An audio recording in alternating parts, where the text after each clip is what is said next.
I guess one of my problems with the Christian religion specifically is if you look at how it's been used throughout history and how it's changed and been manipulated, and I don't know, that makes me question. I believe in its core principles are right. I think the core principles, but I think we're trying to express things that human language can't express. I think that's the flaw with all religions, is we're trying to define things in words that are not definable by words. There's a lot of it's more feeling and things like that, and it's just been mistranslated a lot.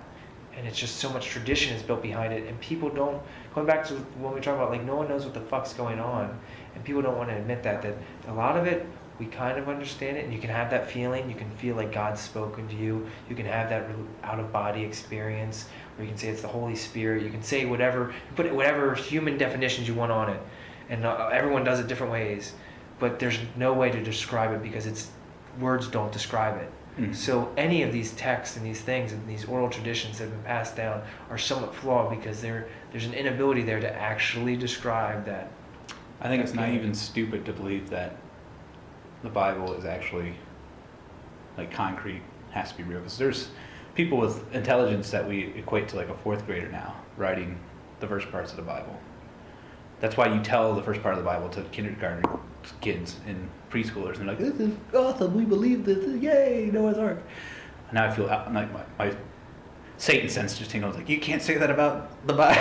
No, it's not like that. But at all.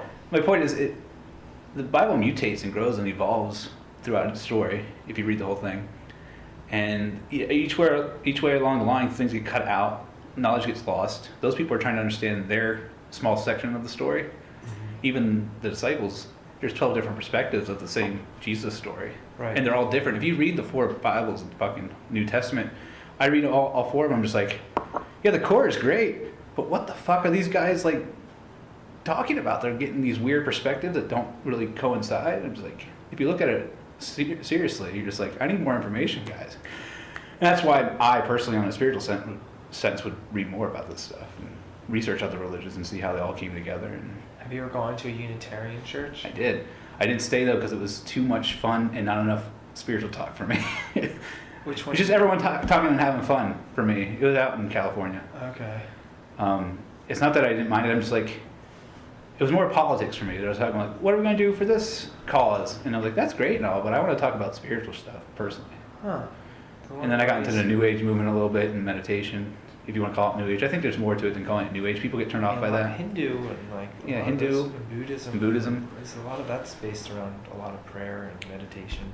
And so people get upset when you bring up Buddhism and Hinduism, but Jesus went into the desert for 40 days without eating and drinking, which is basically what I don't say Kama Sutra, that's definitely the wrong thing. Siddhartha was big on meditation and went off in the woods. And they found a monk recently that was like mummified in the meditating position that was like 900 years old, they said.